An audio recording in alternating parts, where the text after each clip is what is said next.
It's coming. It always takes a second to... There we go. I think we're live. We are back for Ave Explores. We'll let people find us for a second. So happy you're all here. Leticia, thanks for joining us. We're thrilled to have you. For those of you who are joining us perhaps for the first time, welcome to Ave Explores Live. Ave Explores is, of course, a part of the ministry of Ave Maria Press, which is a publishing house based up at our mutually loved place, University of Notre Dame. Yes. And we have done these series, so Ave Explores, just to tell people a little about it. We pick a topic, we look at the topic, we unpack the topic, we go into a deep dive, we bring in podcast episodes and videos and articles. And this time around, we had showcases and saint biographies and challenges, just a whole gamut of let's look at this topic and learn together. I kind of feel like Dora the Explorer in it. I get to walk through with my backpack and find all these things to share with people. And I love it. And this has been a new element that we've added this time around, these live Tuesday evening conversations with a guest. Fortunately, all the people that we've brought on this time around have been friends of mine that I've been able to text and say, hey, why don't you come on the show? We'd love to talk to you. And tonight, Leticia Adams is helping us out. I frantically messaged you this weekend because we had a guest. The guest was no longer available. And I was like, I need somebody to talk to. Who can I talk to? Leticia, I can talk to her. So thanks for joining us. Thanks for coming. Tell us a little bit about yourself, who you are, where you are, what you're doing, why you're in a closet right now. Okay. Well, I love this. This closet is a place that I carved out for myself after losing my oldest son, Anthony, to suicide 3 years ago. I was so angry at God one day, and I have a tendency to rage clean. I don't know why. I'm not a clean person. Like, I'm not a type A personality whatsoever, but I do rage clean, and I was just rage cleaning my closet.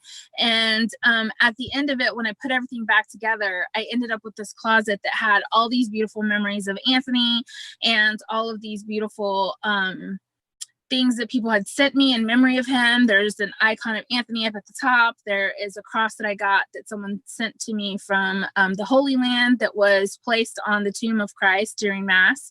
And so I ended up with this little tiny space, and it's so funny because I kept thinking, what can I call my closet? Because it's not just a closet anymore. And my husband and I found this meme on Facebook, and it said, our cat likes to climb in this box when she's angry. We call it her outrage box. So my husband started calling this my outrage box. There you go. Sometimes I just have to come and sit in here and have a moment. But I'm Leticia Ochoa Adams. I'm a native Texan. I grew up here, and I love it. I never left the state till I was 30 years old, and I'm not even ashamed of that because Texas is wonderful. And I became Catholic in 2010. I converted from a life of crazy. I mean, I converted from La Vida Loca. That's what I say to everybody. And because I just really didn't have a religion. I went to the Baptist church when I was a little kid.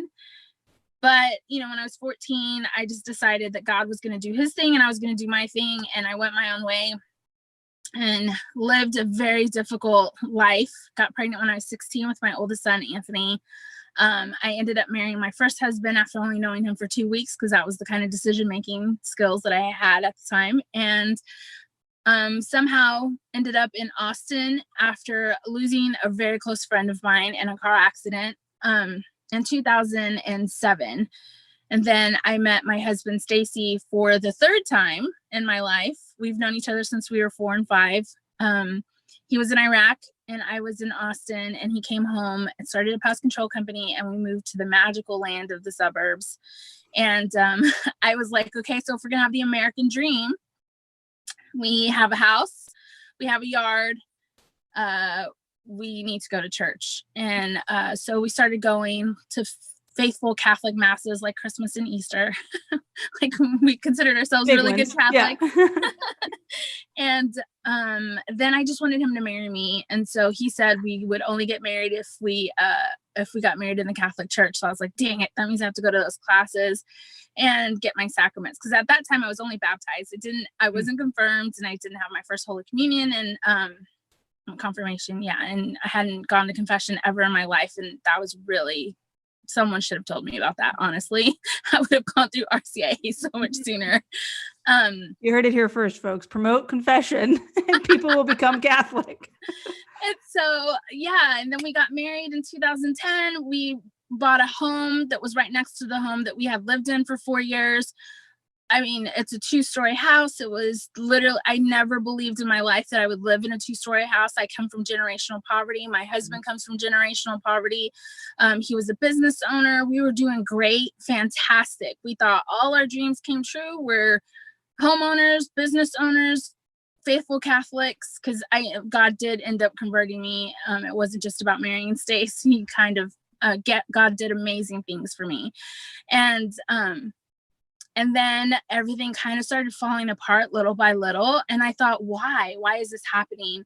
All of it ended with losing my uncle, who's like a father to me, his wife, my tia Mary, who was, I could talk to her about anything. And I talked to her the whole time I was becoming Catholic. And she was probably the happiest person in the world when I got my confirmation. And the two of them stood up at my wedding. Me and my husband, they stood there as proxies for our parents. They babysat both of us when we were little, and my husband's mother had already passed by that point. His dad didn't come, my mom didn't come. So it was my aunt, my uncle was there for both of us, you know. He died in April of 2016. She died February of 2017. And then Anthony committed suicide a month later. So within 11 months, I lost so much. And I just really didn't understand what happened, right? And so then I think that's when God and I cleared the air. And he was no longer my fairy godmother. He was God. And I got to be Leticia. And we started anew. Yeah. It's a beautiful story of redemption and healing in the midst of suffering. You tell that story. We actually had you on as a guest in our first season of the podcast. You talk about Anthony and his story and his life and your relationship with Mary. So I'd encourage folks to go listen to that. She goes in a lot of beautiful details. One of our most downloaded episodes. I want to share. So we have a show flow and we're going to get to it, but you said something in that intro, that beautifully well-spoken intro, about generational poverty. And so much of this series has been about helping people, whether that's, providing food, providing clothing, providing shelter. I think sometimes, and maybe you've experienced this both as somebody on the other side of it, who is now building generational wealth and helping your family to not go through that again, living in the suburbs, like you've said. What is it that people who find themselves in systemic poverty, what do they really need? And what helped you when you were in that, but then also as you've come out of that? It's kind of funny. I am working for a foundation here in Texas as a contractor, and my boss at that foundation has been talking about relationships helping with generational poverty. And at first when he said it, I thought, like, that's crazy. These people need money, that's what they need. But the more I've thought about it, and including the question you just asked me, I realized what helped me was relationships. I have a fantastic mentor. She's not Catholic. We disagree on literally everything politically, everything. We're the opposite. And I'm not Democrat or Republican, so I agree with everybody. And then me and her are on the opposite of every side. But she's a fantastic mentor who has taught me grace. She's taught me perseverance, and she's always there to support me, sometimes with money, but not rarely, because she knew that what I needed was to be able to stand on my own 2 feet, and to build my own confidence, and to build that I was good and I was intelligent and that I was capable. Like that's what the muscles that I needed to grow. And so she did that for me. Also, the relationship that I have with my priest, my pastor and the priest who walked with me through my conversion, both of those men, the relationships that I have with them are priceless, and they helped me as well, because they helped me understand that God loves me. He loves me just as much today as he loved me when I was not doing the right thing. Like there's no earning his love, right?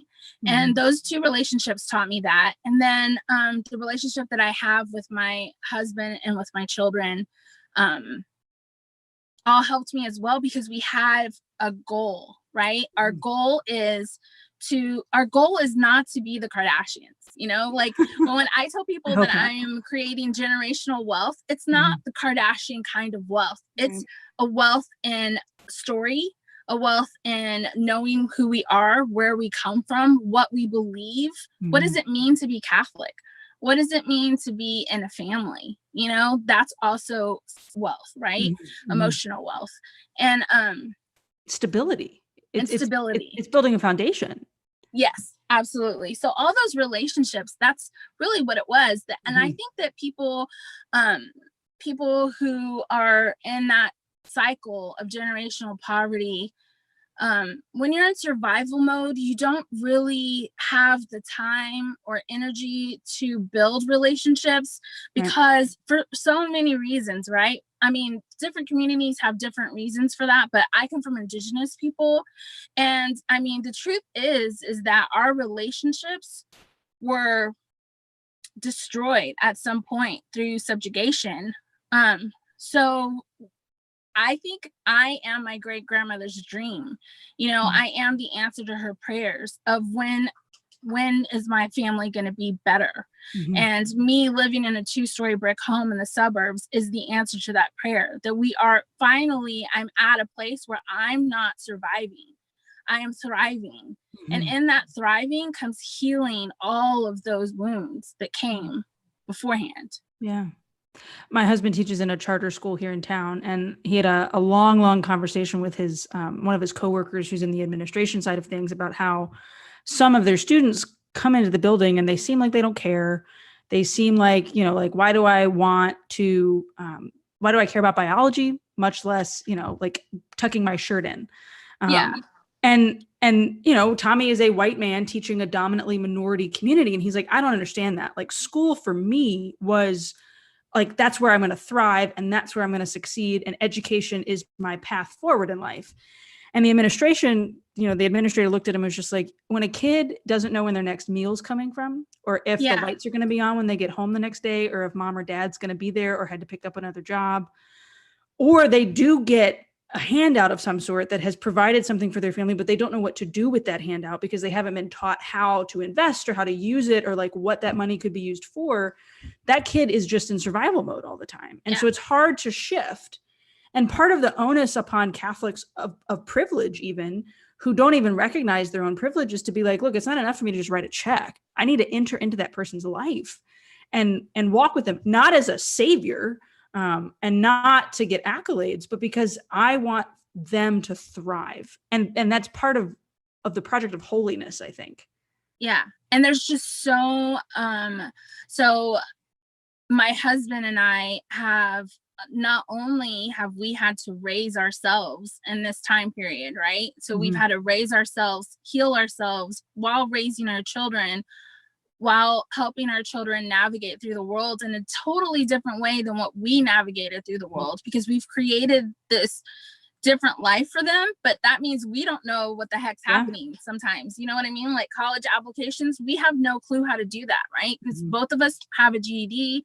I am 4 classes away from getting a bachelor's in philosophy, but like, so we're learning so fast, not only learning how to do things differently, but we're learning how to heal from the things that we did wrong in the past. And it's a lot for people to go through. And had we not had the support from the people that I just mentioned in those relationships, we could have easily and almost did like not make it multiple times, you know, but we have such a great support system in our relationship. So I really think that is something that can't be said enough about having relationships with people who support them. I mean, that's a key element of social justice. It's not do the task, I do the mission trip, I write the check, I give the food. It's I love the person on the receiving end of that.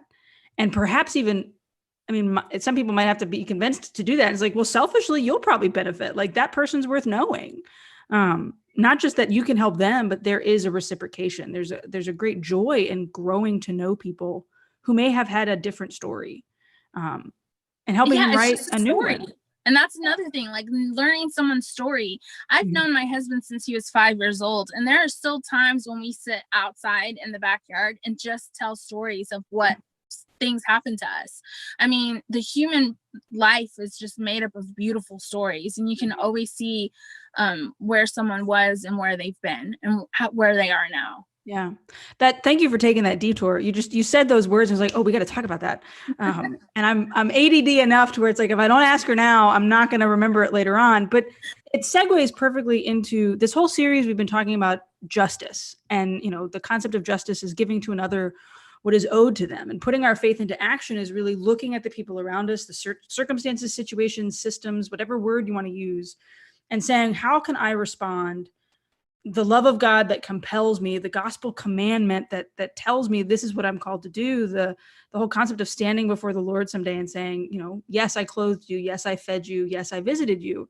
And at this particular moment in our church's history, and we've talked about it a lot through this whole series, in the church's history and the world's history, not just with COVID-19, but with, I think, the waking up, perhaps very delayed and necessary, to a lot of the racial injustice in the world, that many white people have either ignored or not wanted to talk about because it seems to be taboo. And I've been so impressed with you and your efforts on social media and in your Austin community, working for it's the HEB or HE Butt Foundation, right? HE Butt Foundation, yeah.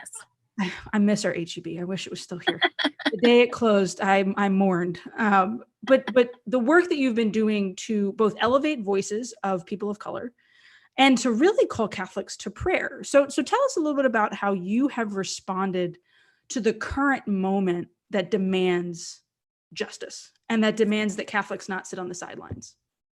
Well, I mean, I think that I found my groove because before the pandemic, I was really talking a lot about Anthony's. Oh, sorry. Nope, Did I lose you? I was really talking a lot about Anthony and Anthony's suicide, and trying to really find my way and like where does this all fit, because so much of the things that I found after Anthony's suicide was how much generational trauma impacted him in his life, right? And so I went to go talk to my great aunt, who's 97 years old, and she's hilarious. And she just told me all of these stories about when she was a kid and how in the small town where my family was migrant workers. They all worked the fields, but they were born in America. They weren't from Mexico. They lived in the Texas Panhandle. My great aunt was third generation Texan, and then they came from indigenous people in New Mexico. And so, but they worked the fields because that was just the jobs that they had. And so when she went to school, they went to the white school because schools were segregated. But then when they went out to restaurants, they were not allowed into the restaurants because the signs on the door said no Mexicans. And she was like, we're not Mexican, but they didn't care. So they were in the restaurants eating in the back with Black people, right? And so it created this kind of conflict between the Black and brown people in this small town of the Black people thought the Mexicans thought they were better than them because they went to the white schools, and then the Mexicans were like, we don't want to get treated this terribly, so I guess we're gonna have to figure it out. You know what I mean? So just created this contention between the two groups. And I told my aunt, I was like, did you ever consider that maybe white supremacy created that contention on purpose so that the two groups wouldn't unite and have some kind of power? And she cried. She had never considered this, and I had often wondered why my family was the way it was. My family, being that we're American born and have so many generations that have been born in America, like we've never even, the border crossed us. If we ever were on the Mexican side, it was because the border was changed. It wasn't because we migrated anywhere. But we have this sense of better, like we're better than people who come here from Mexico, or we're better than Black people. And I never really understood where that came from until I talked to my great aunt, and I realized, oh, it's assimilation and all this and that. So when the pandemic happened, I had already been kind of working through my own, working through my own story. I had always been anti-racist because just my life circumstances, which is a really long story, but I mean there's just so many life circumstances. In fact, my husband was the first one to play Fight the Power for me by Public Enemy when we were 13 years old, and it wasn't even weird. It was like, oh, that's the song I've been looking for, you know. And so I had already kind of gone through a lot of my own story to see all of these connections with generational poverty and racism and just American history and what happened. Because it's so easy to say the word slavery and kind of just like it all encompasses and then you kind of move on. But if you really sit in that and really sit in what happened and what enslaved people endured, the torture, the inhumane ways of being murdered, you can see the generational trauma of enslaved people is so horrible. Like there's not even a word in the English language to describe it, you know? And so when you see people talking about the Black community and what they quote unquote see as failings in that community, what's really missing in that conversation a lot of times is the generational power, the generational trauma that came from enslavement and the horrible things that happened. So then I went to see Oprah in February, back when everything was normal, right? And so like I'm in Dallas and I'm listening to Oprah talk and I'm hearing her tell stories I'd never heard her talk about before.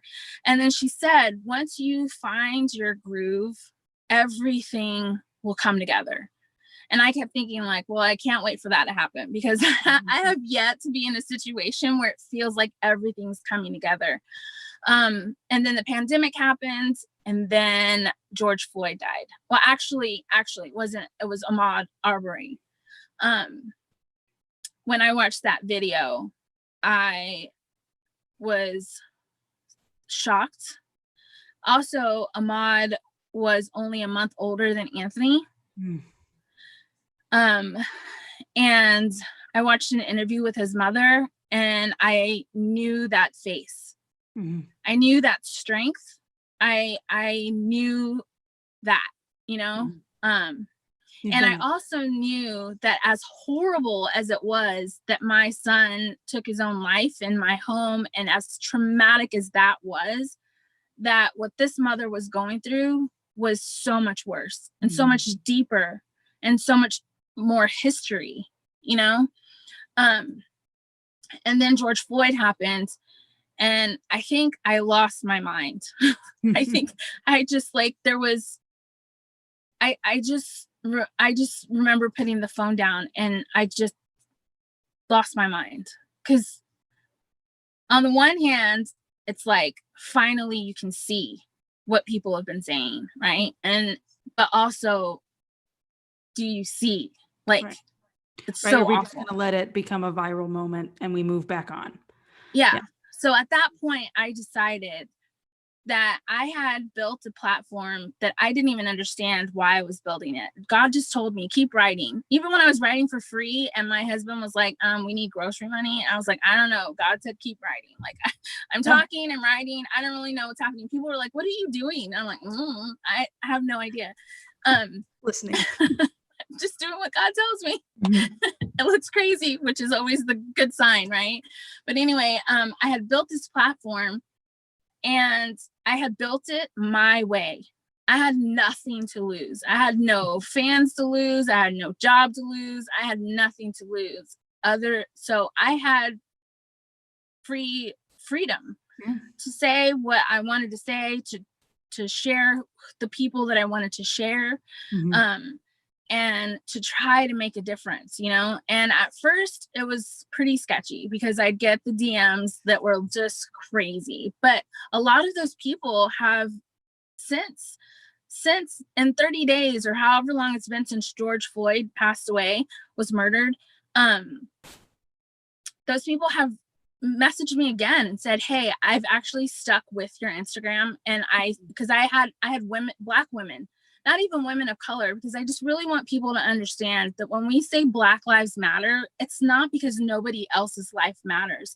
It's because Black people were kidnapped and brought into this country as slaves, never intending for them to be anything else. Mm-hmm. And when Black people are free and autonomous and have their own agency to walk around this country and do whatever it is they want to do with an equitable society where they have a place at the table, the rest of us are free and have a place at the table. Yeah. And that's none of us are free until we're all free. Yeah. Yeah. And so I have Black women come on my Instagram and just be their beautiful selves, and just, I mean, they were like, what do you want me to say? Anything you want, say whatever you want. Like, just, yeah. I felt this incredible freedom and honor to be able to give, because someone did that for me, you know, people did that for me when I had lost Anthony. People gave me space to talk about him, to talk about what I'd been through, to talk about what I needed. And so I just wanted to offer that to other people. To really, I mean, it fits in perfectly with what you were saying earlier, to grow in relationship and to give platform and opportunity to tell stories. So you did Rend Your Hearts, which was this novena, which so many women and men, so many people, my Instagram is like 78% women. So like normally the people I'm seeing and things I'm sharing, but so many people were praying for conversion and for change, which is like step one. But then there was this incredible Share the Mic, where about, 30 accounts with fairly large platforms shared their page for a day. So you did it for an entire week, gave over Instagram stories, gave over the little grid and said, talk. Like, I mean, it's an emotional labor, but take on and take this opportunity to please tell us who you are and what's going on in your life and help us understand. I shared with Chanel Shaw, and she crushed it. I loved having her. But I had people messaging me for days afterwards, very similar, saying like, thank you so much. Like I never would have found her. And part of me wanted to call him out and be like, well, why wouldn't you have found her? But I was in the same boat not long ago when my own relearning began to happen. And how much they learned, how much they appreciated it. And then what a cool chance to broaden, to build a bigger table, right? To bring, and it's not, I think there's this misconception, just like you said, when we say that Black lives matter or Black lives are sacred, I'm not saying that a white life doesn't matter or Hispanic life doesn't matter. I'm saying there's room at this gigantic table and under this huge tent for every single person. And at this particular moment, sometimes it seems like some people are kept out and we want them here. We want them in. It's great. And I can't stress that enough. And the work that you've done and the platforms that you've continued to build for that. Here's my question though, Leticia. Are you tired? And is it exhausting? And how are you taking care of yourself? Because I think that's a huge part of social justice work, is that there's a lot of emotional labor and there's a lot of relationships take time, and it's not, butterflies and rainbows right away. Knowing that you've experienced tragedy and have strengthened your mental health through therapy and have walked a difficult road before, what are you doing for self-care, and how can all of us do the same as we take on this work? I am exhausted. I am so tired, and I keep trying to take breaks. And I think that I said this the other day on Facebook, that the devil's gaslighting me, because it's like I try to take breaks and then I just get these, like, I feel like you can't, like, you have to keep talking, you have to keep going. And I know that's not of God, because God is of rest. Jesus rested, and he's God, and I know that I'm tired because I'm already getting cranky with my husband.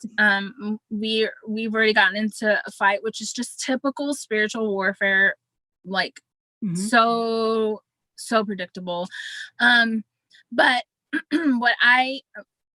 this is going to be more of a, like, do what I say and not what I do. But this is what I'm telling myself. Actually, it's kind of God's fault too, because he's had this really bad habit for about the last 2 months of waking me up at 2 a.m. and having conversations with me. And I'm like, Lord, it's 2 a.m. Yeah, you can talk to me at 9 a.m. But I don't think that he probably could, because once I get going, I'm like, hang on, But so I am trying to take social media breaks. I listened to a civil rights activist named Tamika Mallory, who said, this is a marathon, not a sprint. And so we have to do this in teams. We have to do this in, and we got to take turns, we have to have support and help, and we have to know. And this is the thing too, that I learned in the pro-life movement. When I was super involved in the pro-life movement, I learned that it is a matter of pride to think I have to be there. Only I can do this. If I start thinking only I can do this, only I can help, if I'm not there, things won't happen. I'm being prideful. God doesn't need me. God wants me. And God is capable of doing what God's going to do. And he's got plenty of other people that he's waking up at 2 a.m. and talking to also,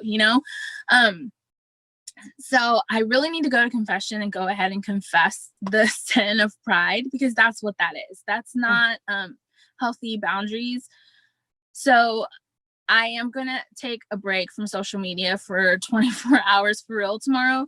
And also, I think there's something very valuable in joy as resistance. And this is something I learned after Anthony's suicide. We had so many people send us donations, financial donations, gift card donations, all kinds of things. So that I remember specifically a couple weeks after his funeral, we went to a wing place called Pluckers that we love to go to. That was one of Anthony's favorite places, right? And it was my husband and I and my 3 surviving children, grandkids, and their mother. And there was laughter. And I just remember thinking that is a way that suicide didn't win, because we get to laugh. We get to enjoy life, and it took a while to get there consistently, for sure, after losing Anthony. But in those moments, I do feel power. So I think the same is in this situation, because racism is an elephant. We're eating an elephant, and it's for 400 years, over 400 years of allowing this demon to set up shop in our country. It is going to take significant prayer and fasting and work to uproot it from each of our own hearts, from our systems, from our communities, from because it's so ingrained, right? So I think Jesus gave us all the things that we need to know. Like, Jesus was happy. He went to a wedding. Jesus was prayerful. Jesus wept. Jesus ate with his friends. He flipped over tables. Yeah, and he flipped tables. Exactly. So I think he gave us the recipe on how to do this, I love that. I love that. Yeah. The work of social justice is never a one and done thing. Yeah. And in this particular moment, the conversations that are happening and the books that are being read and the podcasts and lives that are being done, like, that all hopefully leads to, I think, I call them mirror moments, where like you find yourself standing in the mirror, brushing your teeth before you're going to bed, and you're like, I've got to confront this. Like, I've got to, like, tomorrow's a new day, and we're going to continue plowing forward. I love the joy as resistance too, because part of systemic racism and part of oppression in general, and part of poverty and part of homelessness is that the circumstances surrounding you push you down to a place where it's hard to be happy. And so then all of a sudden, when you do have that happiness, you feel guilty about it. And you're like, wait a second, I'm not supposed to have this. Like, I was having a conversation with someone the other day, and I'm freely admitting this on a live with however many people are watching. And I was frustrated because they had gone and taken advantage of getting free food at like one of the free food banks that has been set up for COVID, but then had gone and spent $100 on a bike. And I was like, wait a second, couldn't you have spent that $100 on food rather than take the free food from other poor people? And I said it. And as soon as I said it, I was like, I'm a horrible person. I totally judged that situation. And like, God forbid I look at them and deny their kid a bicycle, which probably provides everybody in the house some sanity, but then also like gives that child a moment of normalcy in what is probably a scary situation for their family. So of course, rush to confession because I'm like, I'm a horrible human being and I need to receive communion this weekend. But we have to root out that judgment that we automatically, I'm snapping way too much on this, but that we automatically slip into because we almost feel as if other people don't deserve to be happy or they don't deserve to be as happy as I do. And that's the demon of oppression. That's the cruelty that sits within us at times because we're not, to circle back to the beginning, we're not in relationship with each other. And we're not seeing justice as an opportunity to meet a friend. I mean, you and I have only gotten to know each other in the past couple of years, and I'm so grateful for it, for that relationship of learning one another's story and of being able to hopefully do good in the world as a result of that. Right. Here's my final question as we transition into, and if you have questions in the chat, folks, feel free to send them in and somebody will text them to me. So if you see me look down, I'm not ignoring her. I'm just looking at my phone and the baby cam, but so that the toddler doesn't run in here. But what would be like if you bumped into somebody and they're like, oh my gosh, you're Leticia Ochoa Adams. I saw that hashtag ran your hearts. I saw that hashtag share the mic. Where do I start? Where do I start rooting out the demon? Where do I start working for justice? Where do I start building relationships? Do I just drive up to a homeless shelter and ask somebody to hop into my car? Like, I don't think that's the solution, but like, what do I do? How do I start?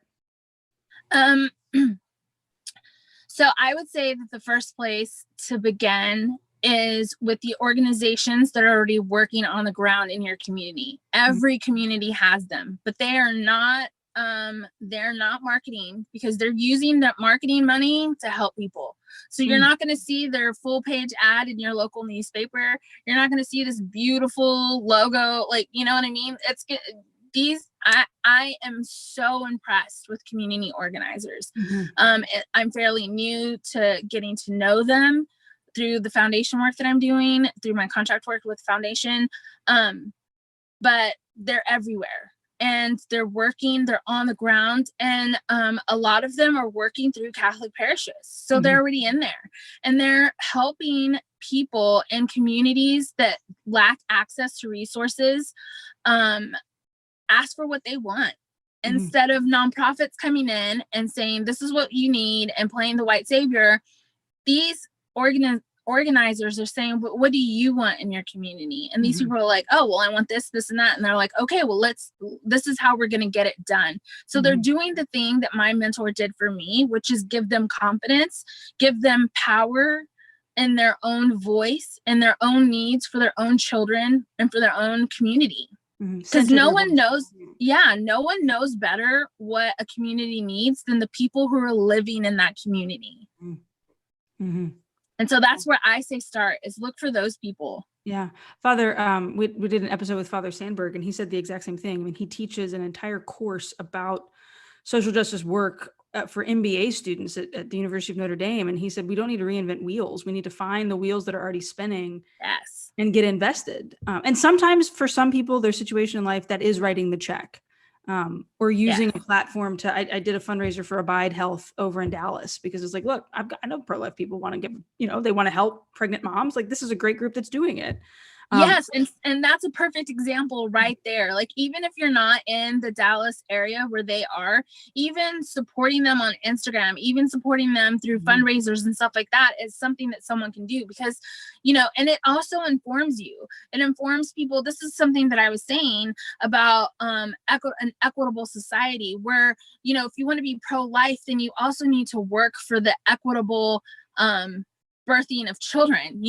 Black women have a higher maternal death rate during childbirth. Like, that's a pro-life issue. If you want women to bring children into the world, then they need access to resources, access to equitable healthcare, access to equitable food, nutritional food. And there's just so many things that people there's an answer to all of the problems that people have with quote unquote poor communities, and the answer is resources. And there's a way to get them, and there's a way to get those communities the resources they want and not the resources that someone else has decided they need.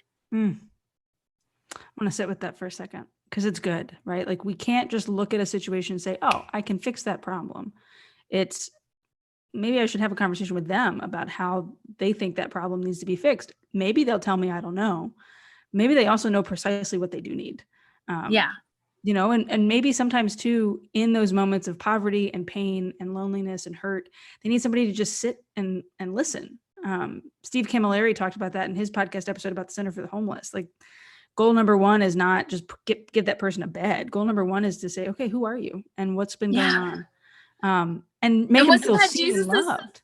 And that's what Jesus did. Every time he met someone, he knew their story. He knew their sins. He knew their gifts. He created them, right? And yet he still always asked, who are you? Yeah. There's so we could keep going. I'm waiting for some text messages of some questions that I'm sure are sitting there. I'm scared to open up Facebook and all of the streaming get messed up. But, as we wait a couple minutes for them to text me, I'm also curious about, just to talk about these as we begin to unroot systemic and personal racism, as we begin to look at generational trauma and generational poverty, perhaps even within our own families that we've just ignored and hidden. How do you think the church is really uniquely called to lead the charge here? Somebody asked me on my Instagram the other day, what do you think about all the division in the church right now about racism? And I messaged them separately. And I was like, the church is pretty clear. Racism is bad. So churches that aren't talking about it, they're on the wrong side of this. But the church really should be the leader here. I think first and foremost, everyone needs to understand that the divide is racism. Speaking out about racism, being anti-racist is not where the division lies. The division lies in the actual racism. That's the division. Also, I think this is my thing. While we're working towards an equitable society, while we're working towards justice, which equity is justice, right? And while we're working for the freedom of Black people to have the agency to live their lives, we have to realize that as Catholics, what is freedom? Freedom is not a virtue. Freedom is a tool to virtue. Freedom is a tool to become holy, right? So the church leading the cause of freedom for Black bodies in America leads because we also know that's not the end. The end is holiness. The end is sanctity. The end is sainthood. Right? And if we're not leading, then everyone's going to fall off the cliff. Once we get to the point where we've uprooted racism, God willing, then what? Right. So the church is the only one that can lead us from that point forward. Yeah. Into the kingdom, right? If we long for the kingdom, we should long for that equitable, free opportunity for all, but also safety and the chance to purchase a home where you would want, or the opportunity to walk down the street with Skittles in your hand. That shouldn't be an absurd thing for any of us in the church to say, yeah, that's what we should be working for. We have a question. Okay. Keep going while I look at it. If we truly believe in the beauty of the family as God created it, then equity and an equitable culture is how you end up with parents sitting at the dinner table with their children. It was through resources that my husband and I created a home where our children sit down and eat dinner together more times than not. We didn't have that as children. I was an only child, first of all, but and we didn't even know that's what we were building, but we realized the more resources we had, the more groceries we were able to afford, the more our family had time together. Yeah.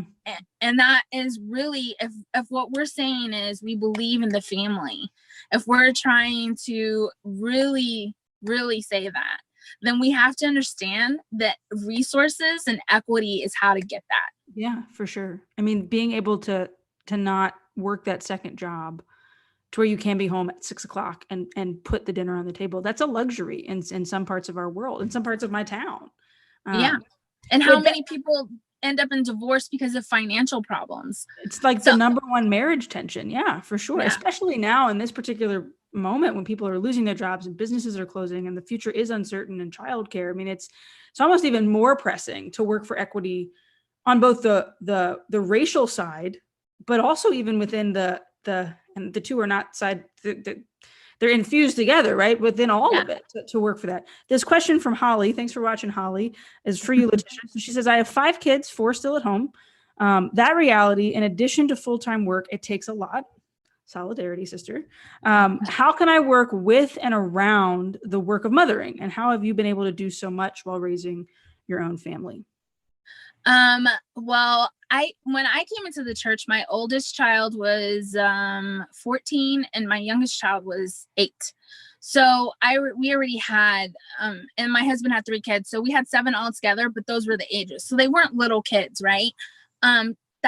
So I'm in a very different situation than a lot of other people who are raised, like, you're raising a family as you're working, Katie. And I just didn't have that experience. But what I do have is my grandchildren, and I do take care of them when their mother works. So for me, it has become essential for me to ask for what I need. If I need my 21-year-old to make corn dogs for the grands so that I can write something super fast, then I need to ask for that. Yeah. I have a tendency to get angry that no one's helping me, and they're just like mom's superwoman because she can just do it. Yeah, we just do it, right? And then I get all angry and upset that no one's helping me, but I have not asked for what I need. So I think that that's one thing. And I also feel that the best way to create justice in this world is to love our families first. And when they love us, then we're able to do more. Yeah. When they support you.